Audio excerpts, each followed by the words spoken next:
బడుల్లో మధ్యాహ్న భోజన పథకానికి డొక్కా సీతమ్మ పేరు పెట్టడం వెనుక డిప్యూటీ సీఎం పవన్ కళ్యాణ్ కృషి ఉంది. అధికారంలోకి వస్తే డొక్కా సీతమ్మ క్యాంటీన్లు పెడతామని ఎన్నికల ప్రచారంలో పవన్ మాటిచ్చారు. కూటమి అధికారంలోకి రావడం, చంద్రబాబు ముఖ్యమంత్రి కావడంతో అన్న క్యాంటీన్లు పునరుద్ధరించాలని నిర్ణయించారు. మరోవైపు పవన్ కళ్యాణ్ మాట కూడా నెరవేరేలా మిడ్ డే మీల్స్ ప్రోగ్రామ్ కు డొక్కా సీతమ్మ పేరు పెట్టారు. ఇంతకీ ఎవరి డొక్కా సీతమ్మ? ఆమె గురించి ఈ తరం ఎందుకు తెలుసుకోవాలి? ప్రాణులకు అన్నాన్ని ప్రసాదించే అన్నపూర్ణాదేవి డొక్కా సీతమ్మగా అవతరించిందా అని అంతా ఆమెను తలుచుకొని నమస్కరిస్తారెందుకు? అన్ని దానాల్లో అన్నదానం మిన్న ఇలాంటి కొటేషన్స్ చెప్పుకునేందుకు బాగుంటాయి, కానీ వాటిని ఆచరించడం అత్యంత కష్టం. కానీ ఈ విషయంలో డొక్కా సీతమ్మకు సాటెవరూ లేరు. అందుకే ఆమెను ఆంధ్రుల అన్నపూర్ణాదేవి అని పిలుస్తారు. ఆకలి అంటూ తన ఇంటికి వచ్చిన వారందరికీ ఆకలి తీర్చిన అమ్మే ఆమె. ఆస్తులన్నీ కరిగిపోయాయి, కష్టాలు వెంటాడాయి. అయినప్పటికీ నిత్యాన్నదానం ఆపలేదు. అన్నం పెట్టే అమ్మగా చరిత్రలో నిలిచిపోయింది. అందుకే ఆమె పేరు తలుచుకున్నా చాలు అంతులేని పుణ్యం అని చెబుతారు ప్రవచనకర్తలు. ఉమ్మడి తూర్పు గోదావరి జిల్లా మండపేటకు చెందిన అనపింటి భవనీ శంకరం నరసమ్మ దంపతులకు 1841 అక్టోబర్లో జన్మించారు డొక్కా సీతమ్మ.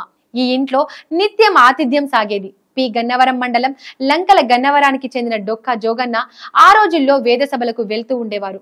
ఓ రోజు మండపేటలో భవనీ శంకరం ఇంటి వద్ద ఆగారు. అక్కడ సీతమ్మ ఆతిథ్యానికి ఆనందించి ఆమెను వివాహం చేసుకున్నారు. వివాహం తర్వాత అత్తవారింట అడుగుపెట్టిన సీతమ్మ ఆ సాంప్రదాయాన్ని కొనసాగించారు. ఆకలంటూ వచ్చిన వారిని ఆదరించారు. సమయం చూసుకోకుండా వచ్చిన వారికి వెంటనే వడ్డించేవారు. సీతమ్మ గురించి ఆ నోట ఈ నోట విన్న పిఠాపురం మహారాజు మహామంత్రి బాటసారుల్లా మారువేషంలో వచ్చి ఆమె చేతి భోజనం చేసి వెళ్లేవారట. ఎప్పటి నుంచో అంతర్వేది శ్రీ లక్ష్మీ నరసింహస్వామి వారిని దర్శించుకోవాలని సీతమ్మ ఆశపడ్డారు. కానీ నిత్యాన్నదానంలో మునిగి తేలడంతో అస్సలు కుదరలేదు. ఎట్టకేలకు ఓ రోజు స్వామి దర్శనం కోసం బయలుదేరారు.